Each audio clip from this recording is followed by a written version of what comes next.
What's up, everybody? My name's Anthony with the Build Your Best Business podcast, and I'm here with my co-host, Zach. And, today we're going to go over a little bit about some other business ventures that we actually are a part of. And Zach does, something pretty cool with a company called Turo. But before we get into that, Zach, how was your week? Oh my gosh. I literally, about 5 minutes before we started this podcast, I got an email that I just got the final inspection back for the new build that I was working on.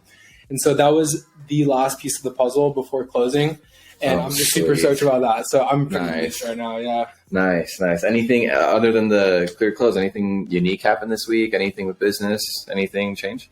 I'm doing an open house next weekend with a new builder partner, so I'm pretty stoked about that. But yeah, everything's going good. Everything's smooth sailing right now, knock on wood. Yeah. You know how this business goes. Yeah, I know. All right, sweet. So like I said, we are loan officers at heart. It's what we do full time here in Las Vegas, helping borrowers get into homes, first time investments, whatever, we do it all. But we're also a part of other ventures. So Zach, tell me, what is Turo? What do you do with it? Oh my gosh, guys, I am itching to talk to you about this and to tell you everything about it. So just to kind of start from the beginning, what is Turo? Turo is essentially like Airbnb, but for cars.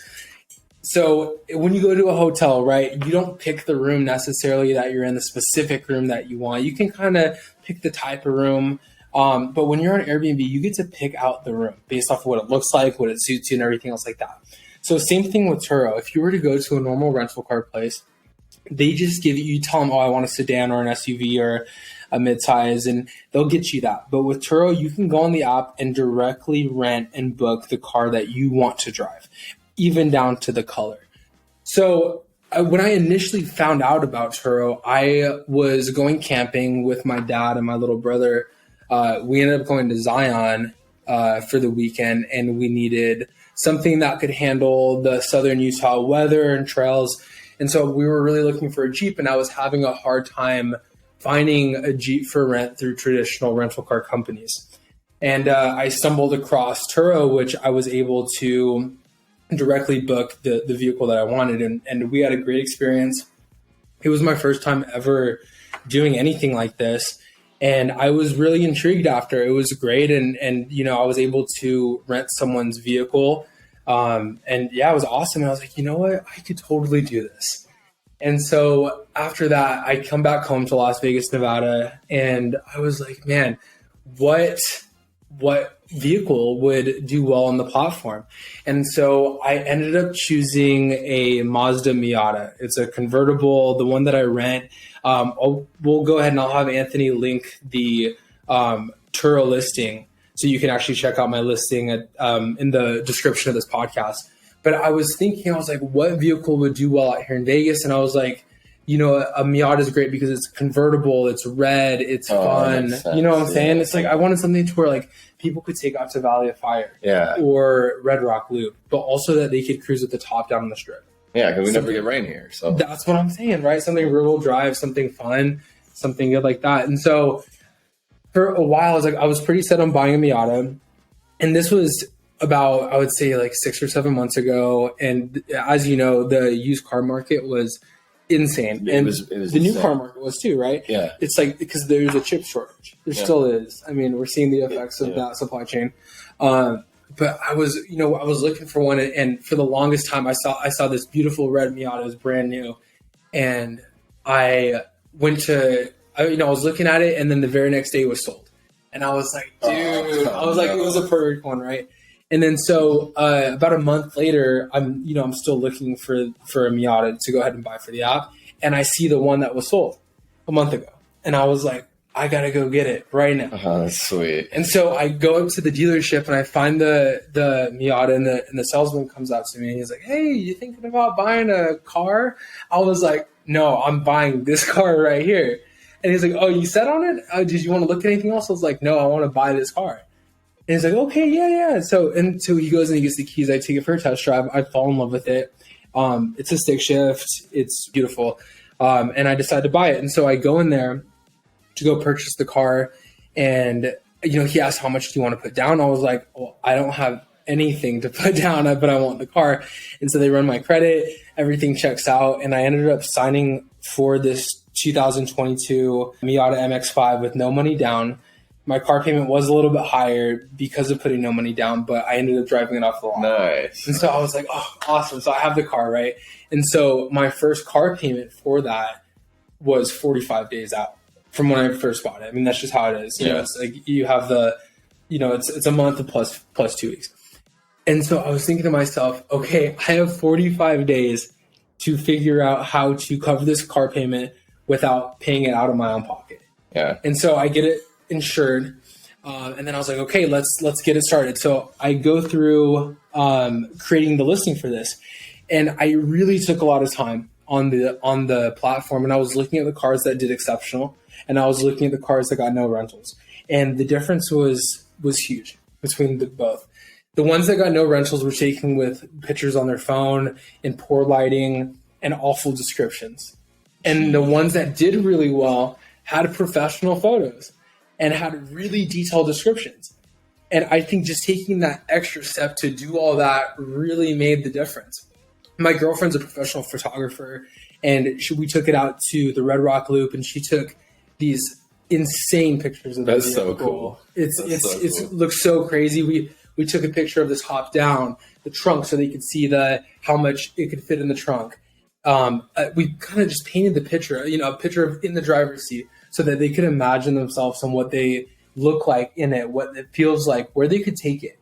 I was thinking about taking shots on the Strip, but I just feel like that's too played out. When people come to Vegas, that they know they're going to go to the Strip, they know what that looks like. I want to show them the beauty 30 minutes outside of the valley. Yeah. So I really do feel like the amount of detail that went into the listing really makes a big difference in the amount that I have it booked out. So, I mean, that goes into branding yourself and what that looks like. And it's really important. The pictures and the description, 100%. Nice. So so many questions that kind of come to my mind. Yeah, I know that was a lot. No, that's okay. I've just never really met anybody that's done Turo before. But I think it's super cool. So you're saying when you went to go buy the car and you came to the realization pretty quick that you wanted to find a way to offset the price. 100%. And initially that's what I was looking for. I was okay with paying for half of the car payment, right? Yeah. I just was trying to find a way to, I don't know, maybe not pay for the whole thing and just have a newer car and not worry about that. Yeah. Now, I guess this is like my loan officer mind thinking. Now, since you're putting that on Turo, can you exclude that from the debt to income? Yeah, you can, as long as you're properly reporting your income for that. It'll offset the costs. Oh, that's awesome. Yeah, that's because through Turo as a host, they give you tax information to go ahead and claim your income for that, and you can use it to offset it. Nice. Okay. Yeah, no, and I've been super blessed since I've had it on the app, and I just put a lot of detail into every single guest that I have and to make sure that they have an awesome experience. And since I've bought the vehicle, I have never made a car payment out of my own pocket. It's and that's all been that's through so the cool. app. That's so cool because that's like those are like little hacks to your life that can make all the difference. Like you're driving your dream car, you're enjoying it, and you're not really paying for it. It's awesome. So that's pretty, that's pretty cool. Yeah. So you got the car, you put zero down, you're renting it on Turo. I mean, was it kind of like an immediate success? Like you covered your first payment, or did it take a couple months or a year or however long to ramp up? So I'll tell you, with anything that you're shopping for online, reviews are king. Yeah. And so it did take a little bit for it to get up there, especially because I had no trips, no reviews. So I remember my first rental, it was like he's taking a kind of a shot in the dark with me. Yeah. And the way I got that first one was for listing it far less than the competition. I was like, I have to undercut the competition because you won't choose me based over the person who has way more trips and 5-star reviews than me. I have nothing. Okay. So I had to build it somehow. And so just from that very beginning in my first couple trips, I just really doubled down on guest experience and what that looked like. Okay. And I really tried to build my business from the start of, I got to do everything the best I possibly can. I can't slip as far as the cleanliness. Yeah. The windows have to be clean. It has to have a full tank of gas. There has to be a fresh air freshener in it. Yeah. Those little things really do make a big difference. And I really count on the reviews with it. Dude, that's so sweet because, it's just like anything, like sometimes even when I go to a new restaurant, I always look at the reviews. So it makes sense. It's huge, especially our generation. Yeah. You want to make sure that you're getting your money's worth, and you want to make sure that you're not buying anything that's going to give you a bad experience. Yeah. So, I think that's super awesome. I always love to hear these new ideas and, trying to offset while still living your best life that you can. Your day to day with your guests, how does that really look? Have you ever had any guests that are really hard to work with? Oh my God. I can't imagine that it's always just super easy. First and foremost, we have to take a step back and realize that we're dealing with human beings every single day, right? Yeah. And people are different. Everyone's different. I've been blessed with, for the most part, pretty solid guests. I've had some where they have smoked in the car, or they have definitely just tore my tires up doing burnouts and stuff like that. I've had people return it crazy dirty, trash inside, insane. Nothing that really damaged the car. I've never had damage to the vehicle, just stuff that's a super big inconvenience and waste of time. One of the ones that stands out for me is I had a renter, and just again, to bring it back for all our listeners out there, we're based out of Las Vegas, Nevada. I had this guest take the car all the way up the coast to San Francisco, this huge excursion where he went from Las Vegas to LA, all the way up PCH to San Francisco, and he ran up $35, $40 in tolls, in bridge tolls. And it's connected to my license plate, right? And so I was getting these in the mail. I was getting these tolls. And it gets to a point where it's okay, so the first couple that came through, I reached out to him. And he was like, oh, no problem. Yeah, I'll pay it. Sorry. And I was like, that's cool. And so but a month after the ride's over, I'm still getting these tolls that were just not caught up for whatever reason. So I was just getting hit with this, and then I got hit with a late fee because I didn't know that I had these tolls. And it got to the point where I ended up just paying for a few of them. I just didn't want to have any more interaction with the guest, or possibly, bring down the 5-star review that he did give me. So, I was okay with that. It's worth it for me to pay a $14 toll to not have a 5-star review get altered in any way or things like that. And I don't necessarily think that's bending over for your guests, but that's definitely just picking your battles. Yeah. You have to, definitely. 100%. But then also, I don't want to just say it's all bad, because 90% of my guests are awesome. They're great communication. I do offer a delivery service too. Oh, that's awesome. Yeah, because, definitely picking your battles. That can apply to any industry. That can apply to anything you do in business. You really need to learn when to pick your battles and really look at the opportunity cost of, is this worth it? Is it worth it? Yeah. Right? And is this a hill I'm willing to die on? And for something like that, I probably would have done the same, right? Just paid it and just moved on. Just move on, right? Just moved on. Because you really just got to look at the bigger picture of your business and what that looks like.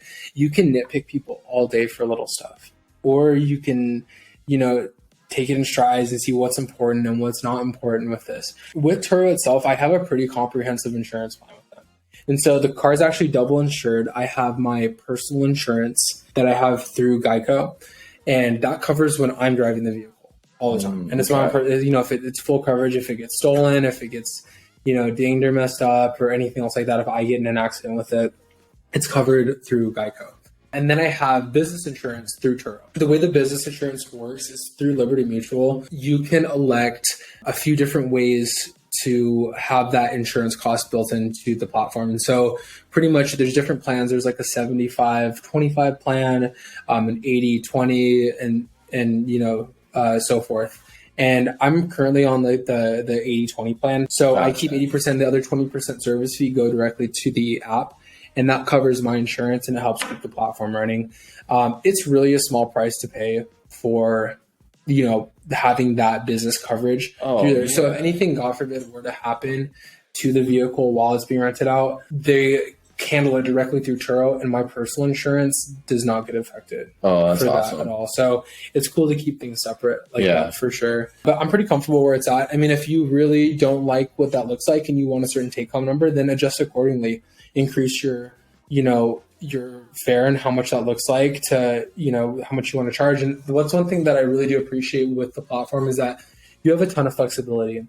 With pricing, it's really your own business. You don't feel like you're, shielded by a big corporation and how you're supposed to run that. I get to choose the price that I set for my day-to-day. I have discount codes that I can give 10% off if someone books a 3-day or more. I offer free delivery for someone that books 5 days or more. So it's like different business incentives like that I think is super cool. Yeah. I do offer a prepaid fuel option as well. So if you don't even want to worry about gassing it up, you can add on the prepaid fuel. And so you can bring it back empty and I'll fill it up, and it's just part of the service. And like I said too, there's a delivery. Yeah. With it. And a ton of my guests are coming to Vegas for travel and everything. So it's really popular to drop off at the airport or to drop off at one of the hotels. Yeah. But with that is just, that comes with a lot of challenges too that I won't touch on. So it's really easy when someone comes and picks up the car from my house, because I just have to wash it, fill it up, make sure it's good to go, and they just come pick it up and then drop it off right back at the house. No issue, saves them money on delivery. So, but when they do request delivery, I, take it to wherever they're at and everything, but then I have to figure out a ride home. And I'm super blessed to have such a good support team here in Vegas. My father helps me out tremendously, with pickup and drop off. He works in the casino industry, and a lot of my drop offs are there. So I just get a ride with him to work. And, I'm able to go ahead and drop that off, or maybe my girlfriend will pick me up from maybe the airport or something like that. And so we make it work 100%. And I'm really grateful. I've been recently thinking about adding another car. Really? So how would that look if you decided to do a second car? How would that, you can't be at two places at once. So Yeah. So the one thing about the platform as well that I like is that you can block out dates. And so first and foremost, it's your vehicle that you're renting out to other people. And so let's just say I have an anniversary dinner and I want to block out that date from being, rented. I can totally block that out and no one's able to rent on that date. And so let's just say I have two vehicles and I have a pickup and drop off on a certain day that's going to be time consuming. I can block out the other vehicle from being rented out on that day. Oh, nice. Yeah. Okay. And so it takes a little bit of planning for sure, and the logistics have to be correct for it to be done, but it's totally doable. The biggest hurdle that I think before adding another vehicle is just finding the right vehicle that's going to do well. Yeah. So in regards to if I wanted to right now, because you're thinking about adding a second car. If I wanted to get into this and just try it with a car, how would that look for somebody who's listening to this and thinks, man, that's kind of cool. I wouldn't mind making an extra $500 a month or $1,000 a month, whatever the number looks like. How would you, what advice would you give to them moving forward? I think the biggest piece of advice is find a plan, right? And find out what your business model looks like and go after it. There's people on the app that have their business models having the cheapest vehicle on the platform. And these are people who will rent their vehicle out for $30 a day, $35 a day. And they're not flashy. They're 4-cylinder economical vehicles. They're just, they're older vehicles. And these are people that get these rented out for 30 days out of the month. And they are just slammed with business because they have the cheapest vehicle. Or you can go the route of, I want a high performance, flashy sports car, or I want the newest of the new. And that's going to be my business model. And it's going to be, I'm going to charge a premium for the newest vehicle, and you can rent out the newest vehicle with me, but you're going to pay for it. And so it's kind of just finding your pocket about what makes sense, for the app. And I think there's room for everyone depending on how you want to model your business. And so do you think, because I know you mentioned, you went and bought a car hoping to kind of do this, or quickly realized that you were going to. Is this something that every day, I can take I don't drive a flashy car. I have a 2019 Toyota Camry. It's a hybrid, but love it's a Camry. Love it. Economical king. Could I go rent that out right now and see what happens? Or would you say you almost want to have something specific for it? I think that anyone can do it.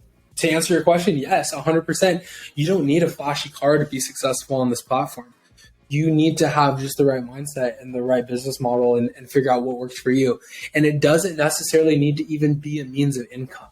And that I think is the biggest takeaway, and what I love so much about this app is you can have it just be your personal vehicle that you can rent out 2 or 3 days out of the month, cover your car payment or help your car payment if you want to kind of lower that. And also, just a little extra income a month, but it's not taking away from when you need the vehicle. Yeah. And you can have availability for only 5 days out of a month you're available, or you can only put it for weekends. And if that's what makes sense and you want a couple extra $100 a month, you can totally do that. And it's a super lucrative way to have that depreciating asset that sits in your driveway make money for you, right? Instead of it just costing you money.